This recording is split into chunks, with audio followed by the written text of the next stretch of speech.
Olá, pessoal. Na aula anterior, nós falamos sobre resistência equivalente, que é um conceito que nós utilizamos para calcular a corrente drenada por um circuito qualquer. Na aula de hoje, nós vamos falar sobre análise de circuitos. Como nós já falamos algumas vezes, analisar um circuito significa determinar a tensão e a corrente em cada elemento. Então, hoje nós vamos ver como analisar um circuito elétrico e vamos ver também dois conceitos, que são o divisor de tensão e o divisor de corrente. Existem várias formas de a gente analisar um circuito elétrico. Uma delas, por exemplo, é por análise nodal. Nesse método, nós escrevemos as equações da lei dos nós, de Kirchhoff, para um determinado circuito, e a partir daí nós chegamos a um sistema de equações cujas incógnitas são as tensões em cada nó. Então, resolvendo esse sistema matemático de equações, nós conseguimos determinar as tensões e, em seguida, as correntes no circuito. Uma outra forma de analisar um circuito é em análise por malhas. Então, nesse caso, nós vamos escrever as equações das tensões em cada malha do circuito que está sob análise. Com isso, nós vamos chegar em um sistema de equações cujas incógnitas são a corrente em cada malha. Resolvendo esse sistema de equação, nós determinamos as correntes e, em seguida, as tensões no circuito. O que nós vamos ver hoje é um método simplificado, em que nós vamos primeiro calcular a resistência equivalente do circuito, depois vamos calcular a corrente na fonte, e a partir daí nós vamos aplicar as leis de Kirchhoff para determinar as correntes e as tensões em cada elemento do circuito. Nessa aula nós vamos ver três exemplos. O primeiro é esse exemplo bem simples. No circuito abaixo, vamos determinar a tensão e a corrente em cada elemento. Então nós temos uma fonte de 120 volts e três resistências de 200, 300 e 400 ohms. Portanto, esse circuito tem 4 elementos, 2 nós e 3 malhas. Todas as resistências estão em paralelo com a fonte. Sendo assim, nós já podemos saber que a tensão em cada uma das resistências é igual à tensão da fonte. Por quê? A tensão da fonte é igual à tensão sobre qualquer elemento que esteja ligado em paralelo com ela. Se eu tenho uma tensão de 120 volts na fonte, obrigatoriamente, nesse circuito aqui, eu tenho esses 120 volts aplicados aos terminais das três resistências. Assim, nós já sabemos, então, que V1 é igual a V2, que é igual a V3, que é igual à tensão da fonte, ou seja, a tensão em todos os elementos desse circuito é igual a 120 volts. Falta agora nós determinarmos as correntes em cada elemento do circuito. Aplicando a lei de Ohm em cada uma das resistências, nós podemos determinar a corrente em cada uma das resistências. Então, por exemplo, a corrente na resistência R1, que eu chamo aqui de I1, é igual a tensão sobre essa resistência, que é V1, dividido pelo valor dessa resistência, que aqui nós chamamos de R1. Então, V1 é 120 volts, R1 é 200 ohms. Com isso, I1, a corrente sobre a resistência R1, é igual a 0,6 amperes, ou 600 miliamperes. Da mesma forma, nós podemos calcular I2 como 120 volts dividido por 300 ohms, que dá 0,4 amperes, e I3 como 120 volts dividido por 400 ohms, o que dá 0,3 amperes, ou 300 miliamperes. Agora, aplicando a lei dos nós no nó superior aqui do circuito, nós podemos dizer que a corrente da fonte é igual à soma das correntes nas resistências, I1 mais I2 mais I3. Portanto, nesse circuito, a corrente na fonte é igual a 1,3 amperes. Com isso, nós já determinamos, então, a tensão e a corrente em cada elemento desse circuito. Agora vamos ver um segundo exemplo, com um pouquinho mais de dificuldade. No circuito abaixo, vamos determinar igualmente a tensão e a corrente em cada elemento. Aqui nós temos a mesma fonte, 120 volts, que está ligada agora a 3 resistores associados em série. Então nós temos uma resistência de 20 ohms, uma de 30 e uma de 50 ohms. Aqui eu já não sei o valor da tensão sobre cada resistência de antemão, como no caso anterior, porque agora as resistências estão ligadas em série. A tensão da fonte ela vai se dividir, vai se distribuir por essas resistências. Então, por enquanto, eu não sei qual é a tensão presente entre os terminais de cada uma das resistências. No entanto, como a gente viu na aula anterior, nós podemos calcular a resistência equivalente dessa associação em série como a soma de todas essas resistências, R1 mais R2 mais R3. Então, nesse caso, a resistência equivalente desse circuito é de 100 ohms. Isso quer dizer que, se eu substituir essas três resistências por uma única resistência de 100 ohms, vai circular pela fonte a mesma corrente do que no circuito original. Então, agora eu já consigo utilizar a lei de Ohm para calcular a corrente na fonte, que é a mesma corrente que percorre essa resistência equivalente. Então, aqui nós sabemos que a tensão entre os terminais dessa resistência equivalente é a própria tensão da fonte, 120 volts, e o seu valor é 100 ohms, como nós determinamos no slide anterior. Então, 120 volts dividido por 100 ohms dá 1,2 amperes. Agora, a gente pode retornar no circuito original, porque a corrente nessa fonte aqui é a mesma corrente que a gente calculou no passo anterior, com o circuito simplificado. Então, aqui a gente já sabe que a corrente na fonte é de 1,2 amperes. Como as três resistências estão em série com a fonte, a corrente neles também vai ser 1,2 amperes. Então, isso é uma regra geral. Elementos que estão em série são percorridos pela mesma corrente. Agora, me falta calcular ou determinar a tensão em cada uma das resistências, em cada elemento desse circuito. Bom, a tensão na fonte a gente já sabe que é 120 volts, essa é a característica dela. Agora eu preciso calcular então a tensão em cada uma das resistências. Utilizando a lei de Ohm novamente, nós podemos calcular a tensão sobre cada uma das resistências, multiplicando a sua resistência pela corrente, que agora nós já conhecemos. Então, por exemplo, a tensão V1 sobre a resistência R1 é igual a R1 vezes a corrente que passa por essa resistência. Então, 20 ohms vezes 1,2 amperes resulta em 24 volts. Aplicando a mesma equação para as resistências R2 e R3, nós chegamos em 30 ohms vezes 1,2 amperes, que dá 36 volts, e 50 ohms vezes 1,2 amperes, que dá 60 volts. Aqui a gente pode inclusive conferir a validade desse resultado. Se a gente aplicar a lei das malhas nesse circuito, nós vemos que menos VF mais V1 mais V2 mais V3 tem que dar zero. Que é a mesma coisa que dizer que VF é igual a V1 mais V2 mais V3. Então aqui de fato nós vemos que 24 volts mais 36 volts mais 60 volts dá 120 volts, que é a mesma tensão da fonte. Então a gente verifica que a nossa resolução tem uma grande chance de estar certa. Aqui percebam que a tensão da fonte, então, ela se dividiu, ela se distribuiu pelas três resistências. A resistência que tinha o maior valor, que é o R3, que tem 50 ohms, ficou submetida a uma tensão maior, 60 volts. Já a menor resistência ficou submetida a uma tensão menor entre seus terminais, 24 volts.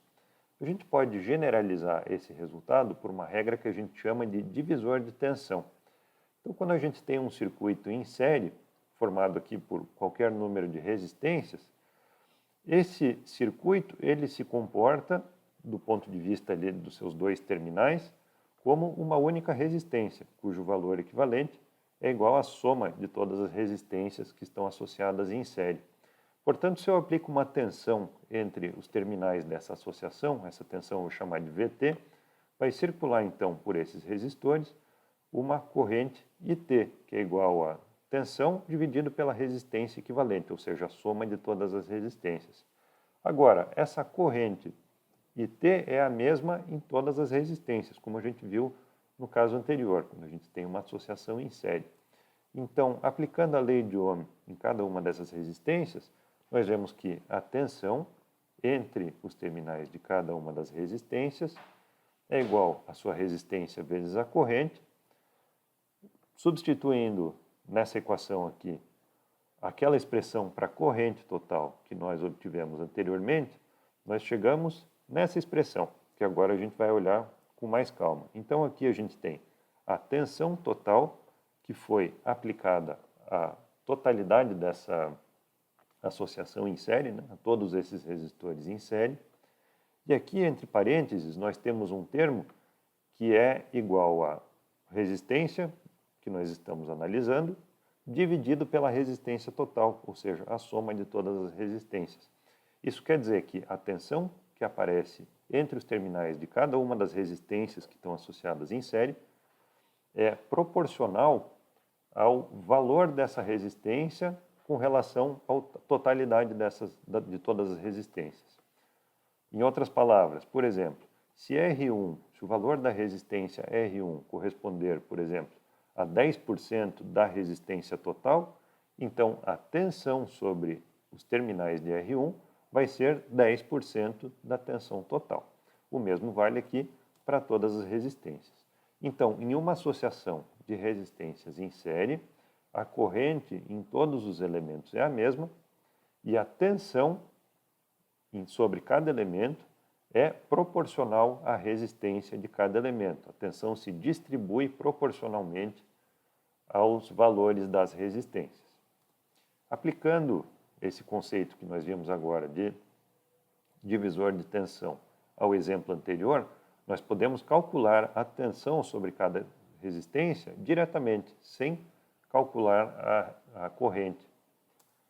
Então, aplicando essa regra do divisor de tensão, nós vemos que a tensão sobre V1 é igual a R1 dividido sobre a resistência total, R1 mais R2 mais R3. Então, a resistência equivalente, que é a soma das três resistências, é igual a 100 ohms. Portanto, V1 é igual a 20 dividido por 100 vezes 120, ou seja, 20% de 120, literalmente, né? 24 volts. Da mesma forma, então, nós podemos calcular V2 e V3, que a gente vê que são proporcionais às resistências. Agora, então, nós já determinamos a tensão e a corrente em cada um dos elementos. O problema não está pedindo nada mais para a gente, só que a gente pode dar um passo a mais. A gente pode calcular a potência em cada um dos elementos desse circuito. Então, multiplicando a tensão em cada elemento pela corrente em cada elemento, nós sabemos o quanto de cada elemento está fornecendo ou consumindo de energia. A fonte, por exemplo, ela está fornecendo uma potência que é igual à multiplicação da sua tensão pela sua corrente. Então, 120 volts vezes 1,2 amperes resulta em 144 watts. A resistência R1 entre seus terminais tem a tensão V1 e ela é percorrida pela corrente I1. Então, multiplicando esses dois valores, nós chegamos em 28,8 watts. Repetindo o mesmo processo para as outras resistências, nós chegamos em 43,2 e 72 watts. Percebam aqui que, somando as potências das três cargas, nós chegamos em 144 watts, que é igual à potência fornecida pela fonte. Então, a potência fornecida pela fonte sempre vai ser igual à soma das potências das cargas. Se vocês chegarem no final da resolução de algum exercício e isso aqui não se verificar, significa que tem um erro em algum ponto da sua resolução. Então, isso também pode ser usado para verificar o resultado. Olhando por outro lado também, a gente pode pensar que a fonte nunca vai mandar mais potência para o circuito do que aquilo que o circuito está consumindo. Por quê? Porque não teria para onde ir esse excedente de potência, né? A fonte só vai fornecer aquilo que o circuito está consumindo. Vocês percebam que nos circuitos anteriores que a gente viu, nós consideramos alguns padrões de polaridade de tensão e de corrente. Por exemplo, para a fonte, nós consideramos que a corrente está saindo pelo terminal positivo. Já para as cargas, para as resistências, nós consideramos que a corrente entra pelo terminal positivo. Então, são duas convenções que nós usamos, dependendo se é uma fonte ou uma carga. Claro que isso não significa que é proibido uma corrente entrar por uma fonte. Um exemplo bem simples é visto aqui embaixo. Aqui nós temos uma fonte de tensão, um resistor, uma resistência e uma bateria. Então, aqui nesse caso, a bateria, em vez de se comportar como uma fonte, ela está se comportando como uma carga. A corrente, ela está entrando pelo terminal positivo, o que significa que essa fonte aqui, essa fonte de tensão, está carregando a bateria. É um circuito de carga de bateria. Agora vamos para o nosso último exemplo dessa aula. Aqui nós temos um circuito que também tem uma fonte de 120 volts e três resistências, mas elas não estão todas em série ou todas em paralelo. Nós temos uma associação mista, R1 está em série com a associação em paralelo de R2 e R3. Para resolver esse circuito, nós podemos fazer uma simplificação sucessiva. Então, o primeiro passo seria substituir aqui R2 em paralelo com R3 por uma resistência equivalente. Essa resistência eu vou chamar de R23, porque ela é equivalente a 2 em paralelo com 3. O seu valor a gente pode calcular por aquela regra do produto dividido pela soma, quando eu tenho duas resistências. Então, 150 ohms em paralelo com 600 ohms fica 120 ohms. Agora eu tenho duas resistências em série, eu posso transformá-las numa única resistência, e essa resistência é o equivalente de todo o circuito que eu estou analisando. Essa resistência equivalente é dada pela soma de R1 com R23, ou seja, 80 ohms mais 120 ohms dá 200 ohms. Isso quer dizer que, se eu pegar todo aquele circuito com três resistências e substituí-lo por uma única resistência de 200 ohms, a corrente que circula pela fonte vai ser a mesma do que no caso original. Essa corrente eu calculo como a tensão da fonte dividido pela resistência equivalente, 120 volts dividido por 200 ohms, o que dá 0,6 amperes ou 600 miliamperes. Até aqui é a mesma coisa que a gente viu na aula anterior, né, de como calcular a corrente drenada da fonte utilizando a resistência equivalente. O que a gente vai fazer agora é o caminho inverso. A gente vai utilizar esses resultados para determinar as tensões e as correntes nos elementos do circuito nos circuitos anteriores aqui, nas simplificações anteriores que nós fizemos.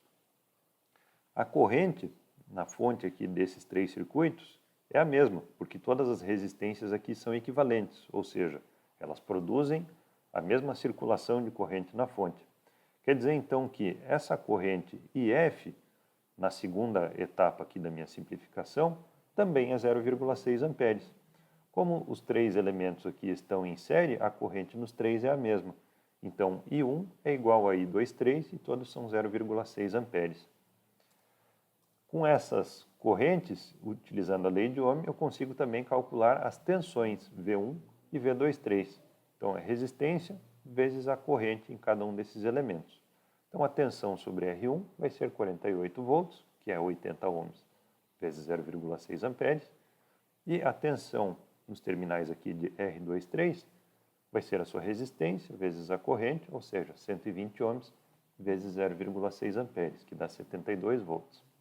Essa tensão V23 que aparece aqui, ela está entre os terminais, aqui o terminal da resistência R1 e o negativo da fonte. Lembra que essa resistência R23, ela foi colocada ali em substituição a R2 e R3.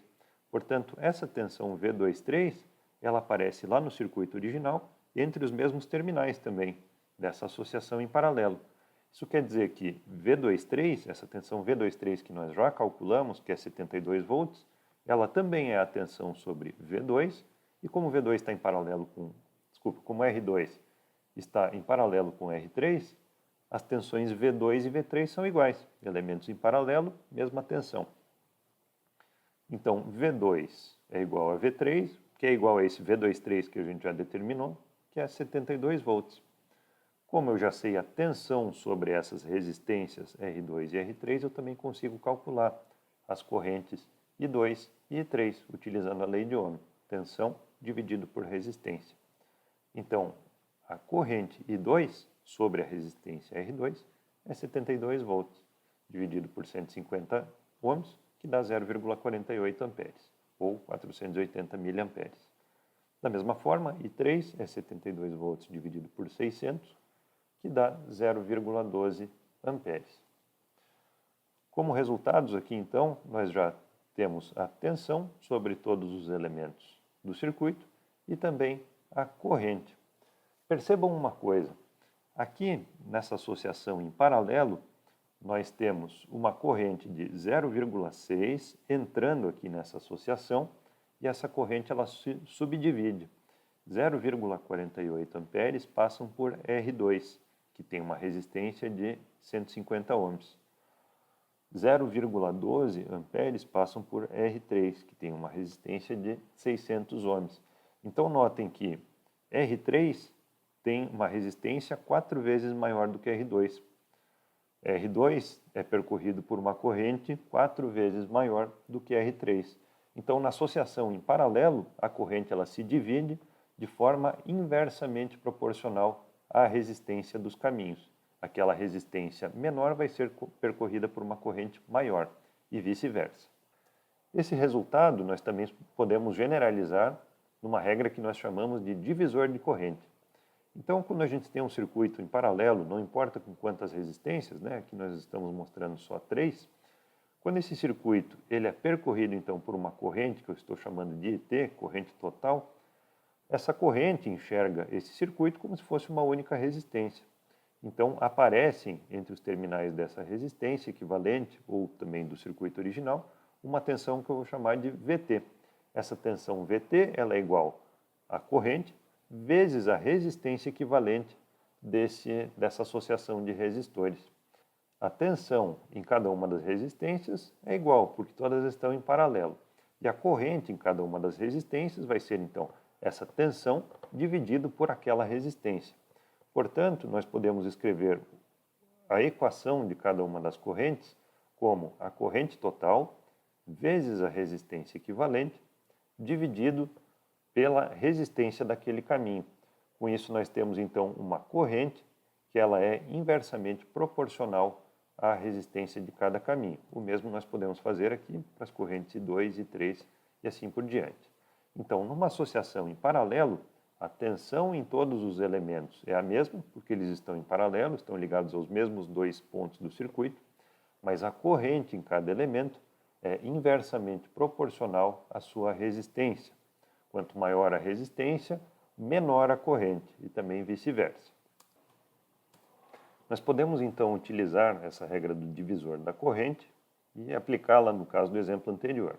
Então, se nós já conhecemos o valor da corrente I1, que é também a corrente que sai da fonte, que é drenada da fonte, nós podemos utilizar a regra do divisor de corrente para calcular a corrente I2, que vai ser igual a I1, a corrente que entra nessa associação paralelo, vezes a resistência equivalente desse paralelo, dividido por R2.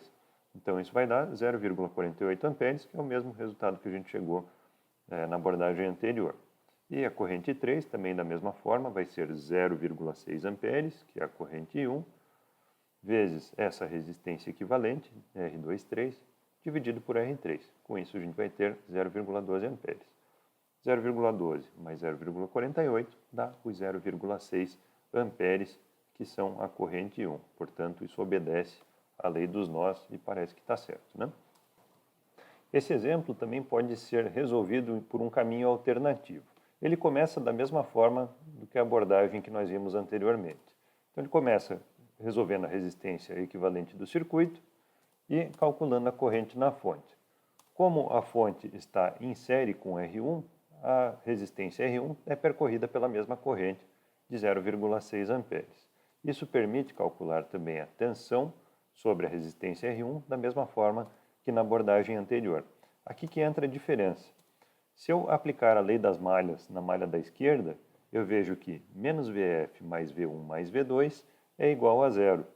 Portanto, como eu já sei o valor de VF e o valor de V1, eu posso calcular V2 diretamente, como 72 volts, ou seja, 120 volts menos 48 volts. Sabendo essa tensão V2, que é igual a V3, porque R2 e R3 estão em paralelo, eu consigo já calcular as correntes I2 e I3 empregando a lei de Ohm. A diferença dessa abordagem com relação à anterior é que a gente não resolveu vários circuitos intermediários. A gente fez toda a resolução em cima do circuito original. Então, isso é uma questão de preferência. Pode resolver por um método ou pelo outro, desde que chegue no mesmo resultado. Recapitulando, então, nessa aula nós vimos algumas maneiras de resolver circuitos elétricos formados por resistências. Então, o primeiro passo é calcular a resistência equivalente do circuito para calcular a corrente na fonte. A partir daí, a gente faz a resolução caso a caso. Quando eu tenho elementos em paralelo com a fonte, a tensão sobre esses elementos é igual à tensão na fonte. Quando eu tenho elementos associados em série com a fonte, a corrente nesses elementos vai ser igual à corrente que eu calculei, que é a drenada da fonte. Quando eu tenho dentro de um circuito várias resistências em série, a corrente que percorre todas essas resistências é a mesma, porque ela tem um único caminho disponível para circular. Já a tensão, ela se distribui proporcionalmente às resistências. Aquela resistência maior vai apresentar uma tensão maior entre seus terminais. Já quando eu tenho resistências em paralelo em uma porção do circuito, a tensão em todos esses elementos que estão em paralelo é a mesma, mas a corrente em cada elemento vai depender da sua resistência. Aquele elemento que tiver uma resistência menor vai ser percorrido por uma corrente maior e vice-versa. Nós vimos também que a potência que é fornecida pela fonte em qualquer circuito, ela é igual à potência consumida pela carga. Então isso também é uma maneira de verificar no final, fazer uma prova real da nossa resolução, se a resolução foi correta. Como a gente viu, geralmente tem mais de um jeito de a gente resolver um circuito. Não importa se eu vou por um caminho ou pelo outro, o que importa é eu chegar na resposta correta no final. Sempre tem que dar a mesma resposta. Então, por hoje é só, obrigado pela atenção e até a próxima.